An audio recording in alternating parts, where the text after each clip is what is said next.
तो चलिए स्टार्ट किया जाए। आज क्या पढ़ने वाले हैं हम लोग? मध्यकालीन भारत में किसके बारे में पढ़ना है? मध्यकालीन भारत के इतिहास में किसके बारे में पढ़ना है? दिल्ली सल्तनत के बारे में। किसके बारे में? दिल्ली सल्तनत के बारे में। कल तो महमूद गौरी तक हो गया था। तो महमूद गौरी का कितने सेनापति था? 4।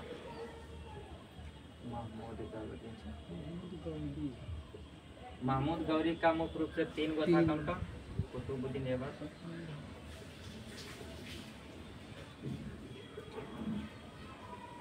दूसरा कौन था? अल्दोज, तीसरा था कुबाचा।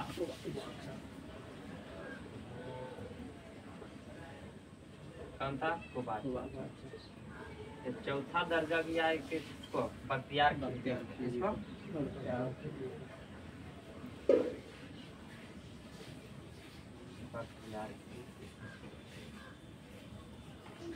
चौथा सेनापति का दर्जा मिला, जिसमें से महमूद गौरी के मृत्यु के बाद, महमूद गौरी का मृत्यु कब होता है? महमूद गौरी का मृत्यु 1206 कब होता है? 1206। तो 1206 में ये कौन? कुतुबुद्दीन ऐबक ने कहा दिल्ली सल्तनत में किस वंश का स्थापना करता है? गुलाम वंश। गुलाम वंश का स्थापना करता है कब? 1206। जब गुलाम वंश की स्थापना करता है, इसी को बोला जाता है दास वंश, क्योंकि कुतुबुद्दीन क्या था? एक दास था। किसका? महमूद गौरी का। ये कहीं का राजा नहीं था, इसलिए ये अपना वंश का नाम रखा था गुलाम। इसी को बोला जाता है क्या चीज? दास या मांगलू वंश। क्या बोला जाता है? दास या मांगलू। उसके बाद दिल्ली सल्तनत में जो होता है, गुलाम वंश के संस्थापक हो गया कुतुबुद्दीन ऐबक, जिसमें से इन्होंने अपना राजधानी बनाया था। किसको? कुतुबुद्दीन ऐबक ने अपना राजधानी बनाया था लाहौर। किसको बनाया था? लाहौर। उसके बाद जो है कुतुबुद्दीन ऐबक ने, इनका मतलब उपाधि क्या क्या था? इसको बोला जाता था कुरान बख्श। क्या बोला जाता था? कुरान बख्श।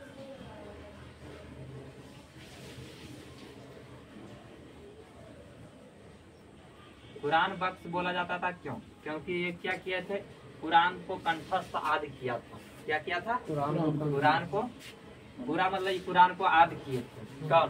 कुतुबुद्दीन ऐबक। इसलिए इसको बोला जाता था क्या चीज? कुरान बख्श। एक और उपाधि था इसको, क्या? लाख बख्श। क्या बोला जाता था? लाख बख्श बोला जाता था, क्योंकि लाखों में दान बहुत देता था। क्या करता था? बहुत दान दिया करता था। ये लाखों लाख दान दे दिया करता था, इसलिए इसका नाम रखा गया था लाख बख्श। लाख बख्श। उसके बाद जो है इन्होंने कार्य क्या क्या किया था कुतुबुद्दीन ऐबक ने? तो इन्होंने पहले शुरू जो है भारत में पहला मस्जिद का निर्माण कराने वाला यही था। कौन था? भारत में पहला मस्जिद का निर्माण कराया था किसने? भारत में पहला मस्जिद का निर्माण कराया था इसी ने। तो मस्जिद का क्या नाम था?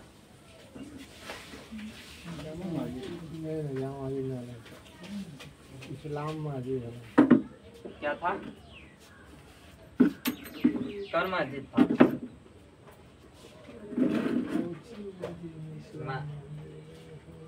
क्या बोलते हैं?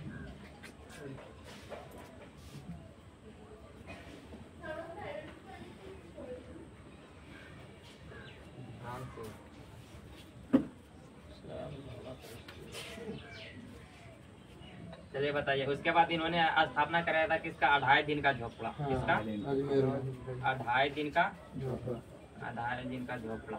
2.5 दिन का झोपड़ा जो निर्माण कराया था, कहाँ कराया था? अजमेर में। कहाँ? अजमेर में कराया था। लेकिन ये 2.5 दिन का झोपड़ा क्या था? 2.5 दिन का झोपड़ा जो है अजमेर में निर्माण कराया, लेकिन ये है क्या? झोपड़ी है।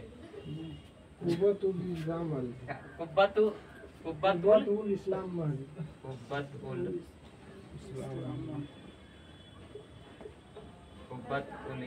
मस्जिद का निर्माण कराया था किसने?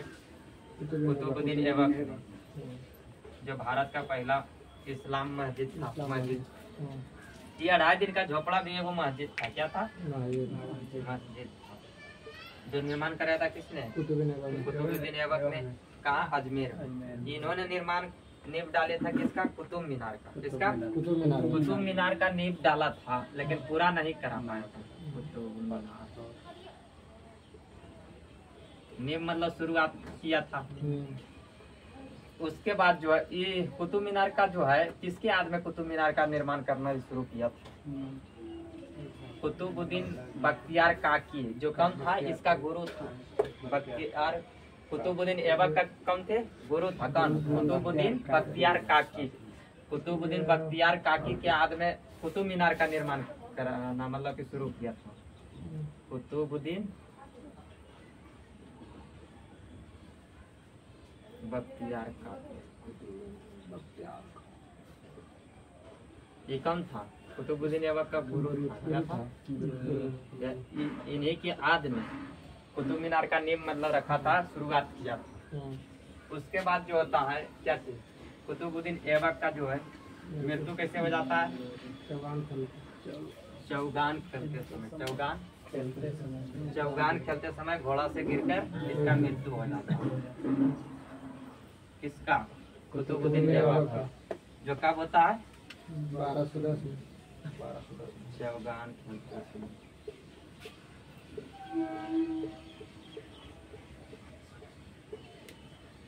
घोड़े से गिरकर कैसे होता है? घोड़े से गिरकर। घोड़े से गिरकर हो जाता है। कब होता है? 1210। उसके बाद जो है इसका पुत्र था कौन? आराम सा गद्दी पर बैठता है इसका मृत्यु के बाद। 8 महीने। आराम सा जो 1210 से लगभग 1211 में इसको हटा देता है। कौन आता है? इल्तुतमिश आता है इसके जगह पर। किसके जगह पर? आराम सा कौन था? कुतुबुद्दीन ऐबक का पुत्र था। कौन था? उसके बाद गद्दी पर बैठता है कौन? इल्तुतमिश था। कौन? कुतुबुद्दीन ऐबक का दामाद। कौन था? इल्तुतमिश जो बैठता है 1211 में गद्दी पर। कब बैठता है? 1211। फिर एक बार देख लेते हैं कुतुबुद्दीन ऐबक के बारे में। कुतुबुद्दीन ऐबक ने दिल्ली सल्तनत का पहला मतलब कि पहला वंश का स्थापना किया था। किसका? गुलाम वंश। दिल्ली सल्तनत का पहला वंश कौन था? गुलाम वंश। जो जिसका स्थापना कब किया था? 1206 में। इन्होंने अपना राजधानी कहाँ बनाया था? लाहौर में। इसका उपाधि था कुरान बख्श और लाख बख्श। कुरान बख्श बोला जाता था क्योंकि कंठस्थ किया था किसको? कुरान को। ये लाख बख्श बोला जाता था क्योंकि लाखों में दान दिया करते थे। उसके बाद जो है इन्होंने भारत में पहला मस्जिद का निर्माण कराया था, कुब्बतुल इस्लाम मस्जिद। किसका? कुब्बतुल इस्लाम मस्जिद। उसके बाद इन्होंने 2.5 दिन का झोपड़ा का निर्माण कराया था। कहाँ? अजमेर में। 2.5 दिन का झोपड़ा क्या है? मस्जिद है। उसके बाद इन्होंने कुतुब मीनार का नींव डाला था। कुतुब मीनार का नींव डाला था किसके याद में? कुतुबुद्दीन बख्तियार काकी के याद में। किसके याद में? कुतुबुद्दीन बख्तियार काकी के याद में। जो कौन था? कुतुबुद्दीन ऐबक का गुरु। कौन था? कुतुबुद्दीन ऐबक का गुरु। उसके बाद जो है कुतुबुद्दीन ऐबक का मृत्यु हो जाता है चौगान खेलते समय। घोड़े से गिरकर हो जाता है 1210 में। इनका जो है मकबरा किसका? कुतुबुद्दीन ऐबक का। जो कहाँ? लाहौर में है। कहाँ? लाहौर में मकबरा है। कहाँ? लाहौर में। उसके बाद कुतुबुद्दीन ऐबक का पुत्र होता है कौन? आराम सा गद्दी पर बैठता है 1210। मात्र लगभग 8 महीना रहता है। उसके बाद 1211 में आता है कौन? इल्तुतमिश कौन रहता है? कुतुबुद्दीन ऐबक का दामाद रहता है। कुतुबुद्दीन ऐबक का दामाद एवं क्या रहता है? गुलाम एवं दामाद दोनों रहता है। तो इसलिए इसको बोला जाता है क्या चीज? गुलामों का गुलाम। क्या बोला गया? गुलामों का गुलाम। क्योंकि कुतुबुद्दीन एक खुद गुलाम था। किसका? महमूद गौरी का। इसका कुतुबुद्दीन ऐबक का गुलाम हो गया कौन? इल्तुतमिश। इसलिए इसको क्या बोला जाता है? गुलामों का गुलाम। क्या बोला जाता है? गुलामों का गुलाम। और पढ़ना है किसके बारे में? इल्तुतमिश के बारे में।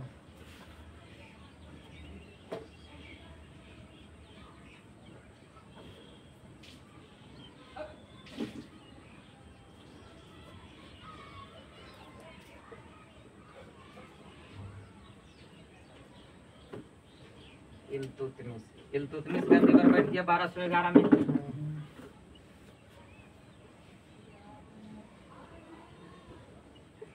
1211 में बैठ गया। उसके बाद इन्होंने पहले शुरू कहा कि अपना राजधानी चेंज कर दिया। क्या किया? राजधानी चेंज कर दिया। लाहौर से कहाँ ले लाया? दिल्ली। पहले गुलाम बख्श का राजधानी लाहौर था, लाहौर से ही ले लाया कहाँ? दिल्ली। इसलिए इसको बोला जाता है क्या चीज? दिल्ली सल्तनत, मतलब गुलाम बख्श का वास्तविक संस्थापक। क्या बोला जाता है? वास्तविक संस्थापक। किसको बोला जाता है? इल्तुतमिश को बोला जाता है। इन्होंने क्या किया था? इसके समय में हुआ था तराइन का तीसरा युद्ध। 2 युद्ध बता दिए थे। तराइन का प्रथम युद्ध कब बताए थे? 1191 में। कौन कौन? पृथ्वीराज चौहान और महमूद गौरी के बीच हुआ था, जिसमें किसका जीत होता है? पृथ्वीराज चौहान का। महमूद गौरी का हार होता है। उसके बाद तराइन का दूसरा युद्ध हुआ था 1192 में, जिसमें जो है फिर पृथ्वीराज चौहान और महमूद गौरी के बीच होता है फिर दोबारा, लेकिन अभी महमूद गौरी जीत जाता है या पृथ्वीराज चौहान की हार होती है। उसके बाद इल्तुतमिश के समय में हुआ था क्या चीज? तराइन का तीसरा युद्ध। तराइन का तीसरा युद्ध कब हुआ था? इल्तुतमिश के समय में 1215 में हुआ था। कब हुआ था? 1215 में। जो किसके किसके बीच हुआ था? एक तो इल्तुतमिश था खुद एक तरफ से, एक दूसरे तरफ से कौन था? महमूद गौरी का सेनापति वो था आल्दोज। आल्दोज सोचा कि मेरा पार्टनर कौन था? कुतुबुद्दीन ऐबक। तो उसका मृत्यु हो गया, तो उसका वंश का कोई मतलब बेटा था आराम सा, तो उसको रहना चाहिए गद्दी पर। तुम दामाद था तो तुम क्यों गद्दी पर बैठ गया? इसलिए होता है तराइन का तीसरा युद्ध। या नहीं तो तुम अगर बैठेगा तो तुमसे तो बढ़िया मेरा पार्टनर था, हम ही बैठेंगे। इसलिए होता है तराइन का तीसरा युद्ध। किसके किसके बीच? इल्तुतमिश और आल्दोज के। किसके बीच होता है? इल्तुतमिश और आल्दोज के बीच, जिसमें आल्दोज की हार हो जाती है। तो फिर तो गद्दी पर यही राजा था इल्तुतमिश। इल्तुतमिश क्या किया था? पहले शुरू मतलब ये टक्का नाम का मतलब कि सिक्का जारी किया था। चांदी का सिक्का था, उसको क्या बोला जाता था? चांदी का सिक्का था, उसको बोला जाता था टक्का।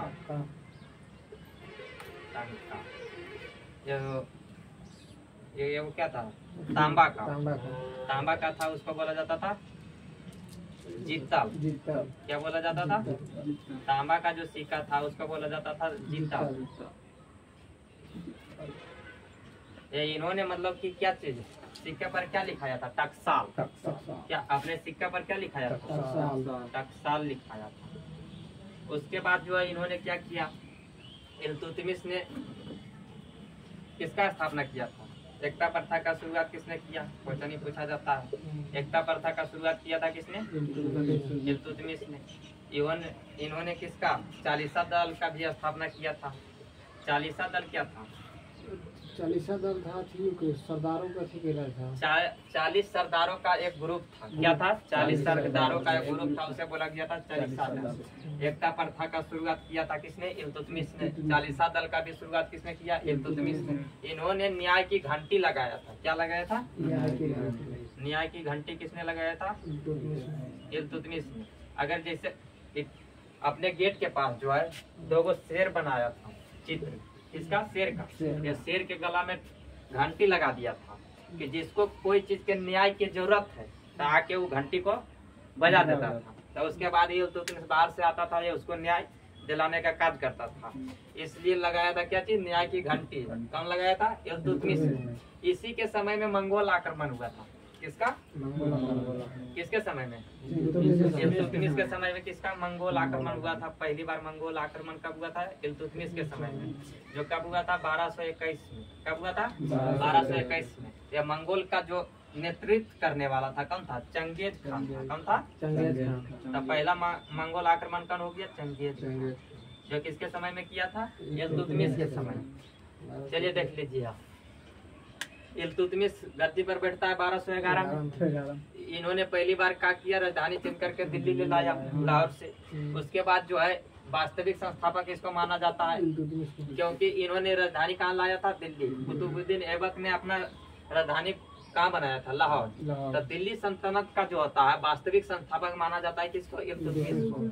दिल्ली सल्तनत बोले या तो गुलाम वंश बोले, क्योंकि दिल्ली सल्तनत का पहला वंश ही गुलाम वंश हुआ, इसलिए बोला जाता है इसको दिल्ली सल्तनत का वास्तविक संस्थापक। इसका जो है क्या हुआ? इसके समय तराइन का तीसरा युद्ध हुआ था। कौन किया था? इल्तुतमिश से आलदुज किया था। आलदुज की हार होती है। उसके बाद आया क्या चीज? इन्होंने मतलब कि सिक्का जारी किया था, 2 गो चांदी और तांबा का। चांदी का सिक्का जारी किया था, उसको बोला गया था टंका। या तांबा का सिक्का को बोला गया था जीता। या ये अपने सिक्कों पर क्या लिखाया था? टक्सा। क्या लिखाया था? टक्सा। उसके बाद बताएं कि एकता प्रथा को शुरू करने वाले कौन थे? इल्तुतमिश। चालीसा दल को शुरुआत किसने किया था? इल्तुतमिश। उसके बाद इन्होंने लगाया था क्या चीज? न्याय की घंटी। क्या लगाया था? न्याय की घंटी। इसी के समय में मंगोल आक्रमण हुआ था 1221 में। जो आक्रमण मंगोल आक्रमण करने वाला कौन था? चंगेज था। भारत में पहली बार मंगोल आक्रमण किया था किसने? चंगेज का। क्वेश्चन पूछ दिया जाता है कि भारत में पहली बार मंगोल आक्रमण करने वाला कौन था? चंगेज था। ये हो गया इल्तुतमिश के बारे में। इल्तुतमिश को और क्या बोला जाता है? मकबरा का जनक। भारत में मकबरा का जनक किसे बोला जाता है?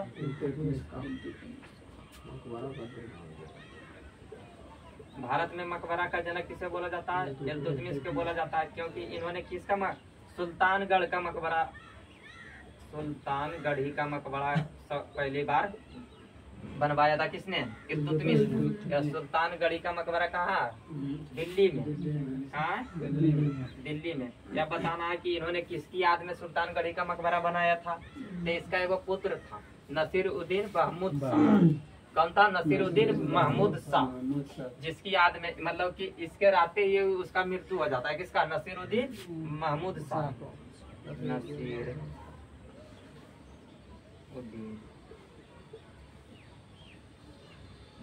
महमूद। नसीरुद्दीन महमूद कौन था? इल्तुतमिश के पुत्र था। इसी की याद में सुल्तानगढ़ी का मकबरा बनाता है।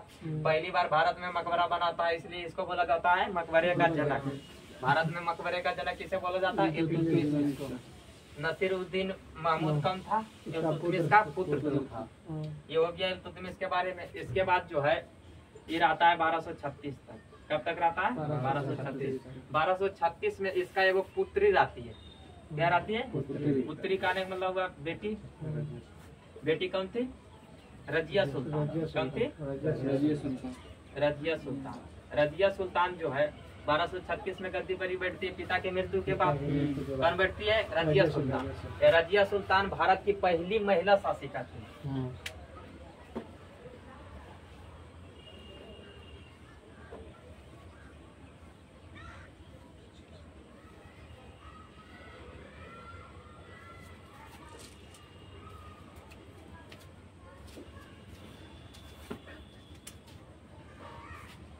रजिया सुल्तान क्या थी?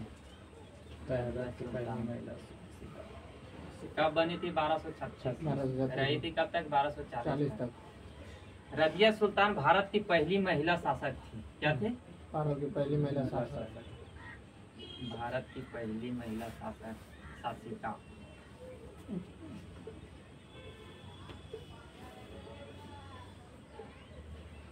शासिका कौन थी? रजिया सुल्तान ये थी। उसके बाद जो है इन्होंने क्या किया था? मतलब पर्दा प्रथा को मतलब कि समाप्त कर दिया था। समाप्त करने का मतलब सबको नहीं मना किया था, मतलब खुद समाप्त कर दी थी। मतलब पर्दा में नहीं रहते थे। मतलब कि क्या चीज? पुरुषों की तरह से क्या चीज? टोपी, ये मतलब कि वस्त्र का धारण करता था पुरुषों की तरह।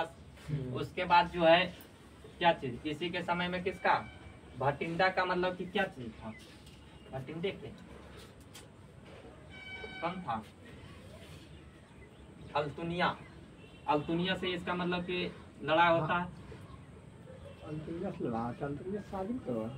अल्तुनिया से मतलब कि लड़ाई होने जाता है, लेकिन जब हारने वाला रहती है तो क्या करता है? उससे शादी कर लेता है।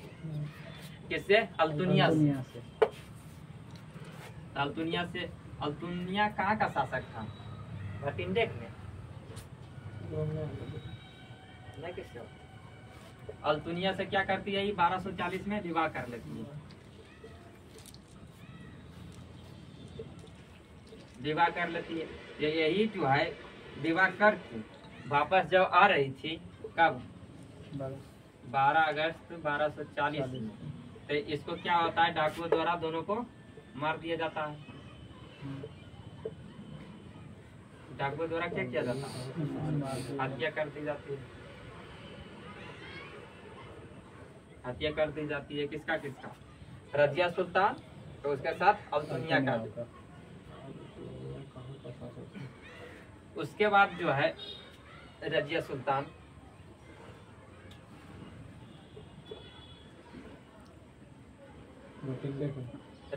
अल्तुनिया कहाँ का शासक था, भटिंडा का था।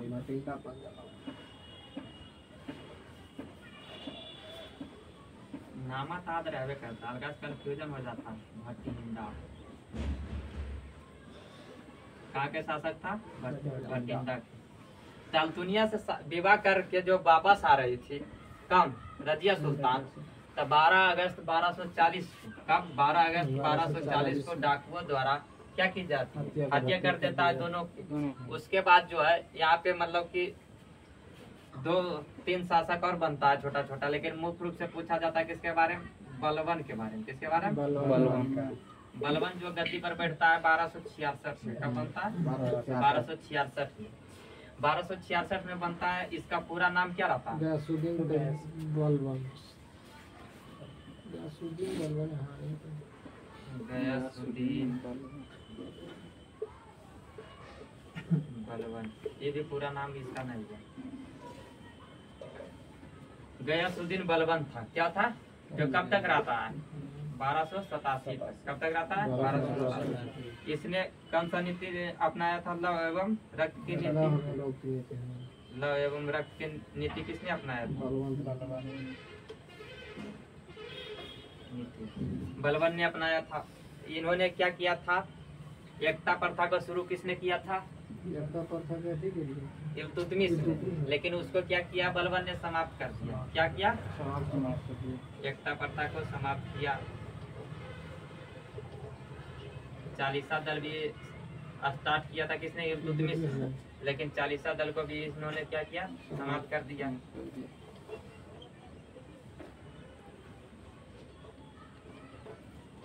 उसके बाद इन्होंने किसका, सिजदा एवं पैबोस नीति अपनाया था। कौन सा, सिजदा एवं पैबोस। सिजदा का मतलब क्या होता है, सिजदा का मतलब होता है जमीन पर लेट कर। क्या होता है, जमीन पर लेट कर। पैबोस का मतलब होता है क्या चीज, सुल्तान का चरण को क्या चूमना। क्या होता है, सुल्तान के चरण को चूमना। तो इन्होंने अपनाया था सिजदा एवं पैबोस नीति। कौन सा, सिजदा एवं पैबोस। सिजदा एवं पैबोस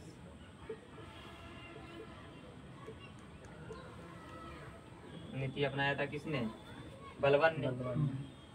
उसके बाद जो होता है क्या चीज, इसके समय में इन्होंने और क्या किया था,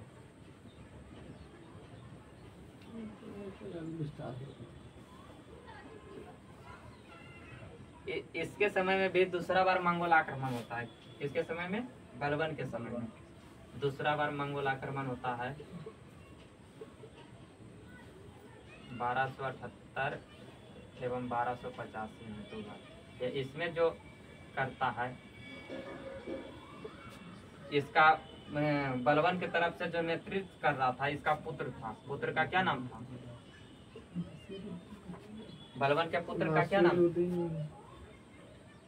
गुरगा खा, गुगरा खा, नासिरुद्दीन था। नासिरुद्दीन था, नासिरुद्दीन था दामाद। क्योंकि नासिरुद्दीन गद्दी पर बैठता है कब, 46 में। 46 से रहता है 66 तक। 1246 से रहता है 66, लेकिन कोई काम नहीं करता है। तो उसके बारे में इन्होंने फिर क्या किया, दामाद मतलब कि दामाद कैसे हुआ, इसका शादी करा देता है 1248 में अपनी पुत्री से। कौन, बलबन। किससे, नसीरुद्दीन था। ये इसका पुत्र था कौन, बुगरा खा। बुगरा खा ने दूसरा मंगोल आक्रमण का नेतृत्व किसने किया था, बुगरा खा। उसके बाद होता है गुलाम वंश का अंतिम शासक जो होता है, कौन होता है, क्यूमर्स होता है। क्यूमर्स का जो होता है 1290 में हत्या कौन करता है, हत्या कौन करता है क्यूमर्स का, जलालुद्दीन खान। जलालुद्दीन खिलजी कौन करता है, जलालुद्दीन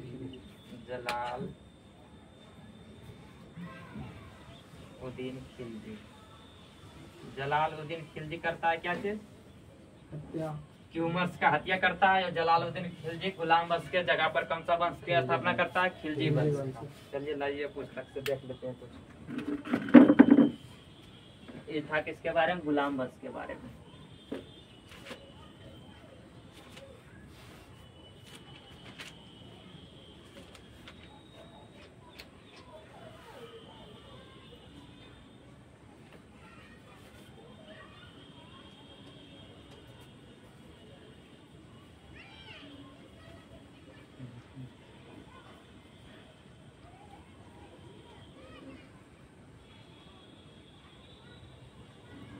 बाकी सब तो बतौले हुई है। नया चीजों से कुछ मिल रहा है का?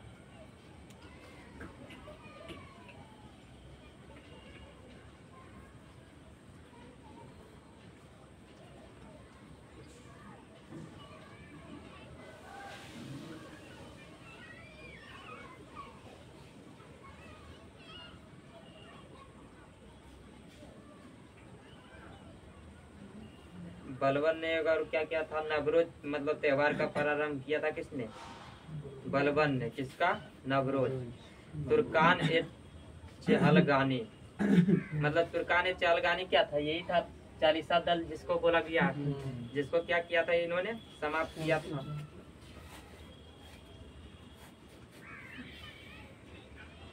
सीरी नामक नया नगर को बसाया था किसने? बलबन। कौन सा? सीरी नामक। श्रीनगर नहीं, सीरीना, सीरी।